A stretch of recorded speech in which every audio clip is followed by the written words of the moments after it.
Hello అండి, hi. ఎవరైతే హిందీలో డెమో ఇవ్వాలనుకుంటున్నారో సో ఎలాంటి టిప్స్ పాటిస్తే మనం పర్ఫెక్ట్ హిందీలో డెమో ఇవ్వగలుగుతామో చూద్దాము.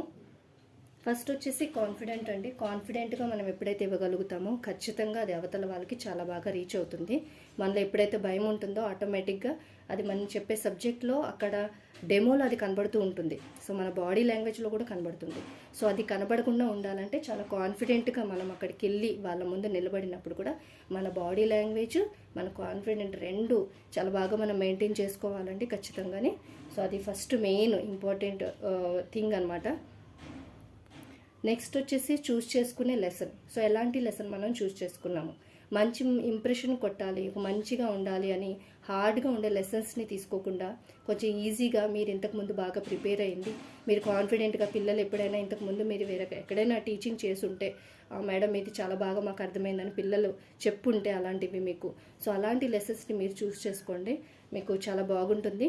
అంటే ఆల్రెడీ టీచింగ్లో ఉండే వాళ్ళకైతే పర్వాలేదండి, బాగానే డెమోస్ అవి ఇస్తుంటారు. ఒకవేళ ఏదైనా స్కూల్ చేంజ్ అవ్వాలనుకున్నా కూడా ఇది కొత్త వాళ్ళకి యూజ్ అవుతుంది. అలాగే ఎంత మనం పిల్లల ముందు చెప్పినా కూడా ఏదో వేరే వేరే కారణాలతో మనం ఎప్పుడైతే స్కూల్ చేంజ్ అవ్వాలనుకుంటామో ఆటోమేటిక్గా అందరి ముందు హైయర్ అథారిటీస్ ముందు ఇచ్చేటప్పుడు సో ఆటోమేటిక్గా మనలో ఒక భయం ఉంటుంది.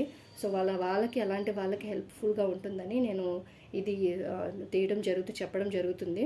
ఓకేనా అండి. సో లెసన్ బాగా ప్రిపేర్ అవ్వండి.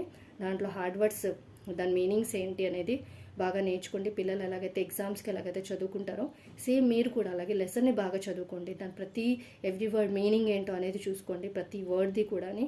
సో అది రాసుకోండి మీరు బుక్లో కూడా. ఇంకా దాంట్లో గ్రామర్ పాయింట్స్ ఏమున్నాయో కూడా చూసుకోండి. సో లెసన్ బాగా మీరు ప్రిపేర్ అవ్వాలి ఖచ్చితంగా. ముందు ప్రిపేర్ అయితేనే అక్కడ మీరు బాగా చెప్పగలుగుతారు. నెక్స్ట్ వచ్చేసి గ్రామర్ అండి.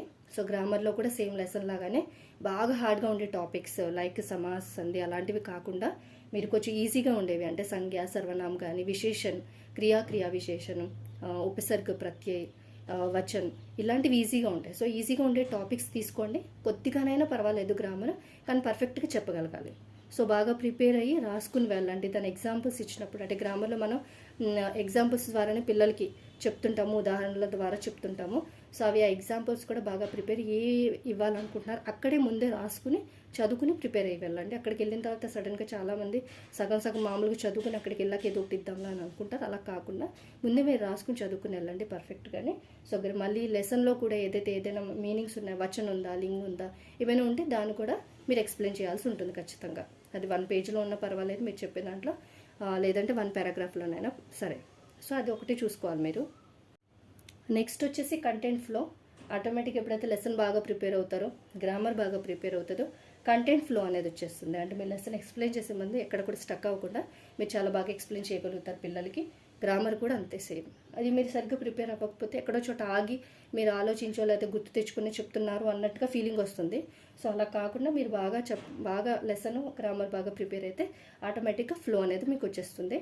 సో ఇది కూడా చాలా చాలా ఇంపార్టెంట్. చూసిన వాళ్ళకి చాలా బాగా అనిపిస్తుంది అనమాట. మీరు ఆకుండా ఎప్పుడైతే చెప్పగలుగుతారో చాలా బాగా అనిపిస్తుంది మీకు అది.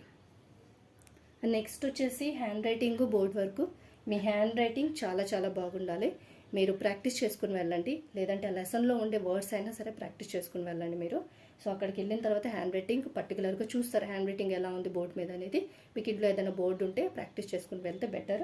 మళ్ళీ బోర్డ్ వర్క్ కూడా కంపల్సరీ అండి. ఎప్పుడైతే లెసన్ ఏదైతే మనం పారాగ్రాఫ్ చదువుకున్నామో ఎక్స్ప్లెయిన్ చేసేస్తామో, లేదంటే ఒక పేజ్ మనం ప్రిపేర్ చేయాలి, ఎక్స్ప్లెయిన్ చేసేసిన తర్వాత బోర్డ్ వర్క్ కంపల్సరీ ఇవ్వాలి. ఏం బోర్డ్ వర్క్ ఇస్తారు మీరు? అందులో ఉండే మీనింగ్స్, శబ్దార్థం, వచనం ఉంటే వచనం, లింగ్ ఉంటే లింగ్. ఫర్ ఎగ్జాంపుల్ తారా అనేది ఏదో లెసన్లో తారా వచ్చింది, తారాకి వచనం ఏంటి? తారే. అలాగా లడ్కా వచ్చింది, దానికి లింగ్ లడికి ఏంటి? సో పారాగ్రాఫ్లో ఉండే కూడా కొద్దిగా ఎక్స్ప్లెయిన్ చేస్తే బాగుంటుంది. కాకపోతే అది మధ్యలో మీరు చెప్పకుండా మీరు ఏదైతే ఒక పారాగ్రాఫ్ లేదంటే లెసన్ ఒక పేజ్ కంప్లీట్ అయిన తర్వాత, చెప్పాలనుకునేది కంప్లీట్ అయిన తర్వాత అప్పుడు మీరు బోర్డ్ వర్క్ అనేది చేయండి. మీరు చాలా బాగా మీరు లెసన్ చెప్పిన తర్వాత కూడా మీరు బోర్డ్ వర్క్ చేయకపోతే మాత్రం అది రిమార్క్ కింద ఉండిపోతుంది మీకు. సో అవతల వాళ్ళకి ఓహో బోర్డ్ వర్క్ జరగట్లేదు, పిల్లలకి ఇలాగే చెప్తారేమో అనే ఫీలింగ్లో వెళ్ళిపోతారనమాట. సో బోర్డ్ వర్క్ కంపల్సరీ మీరు చేయాలి. So handwriting should be neat. ఓకేనండి, బాగుండాలి ఇది.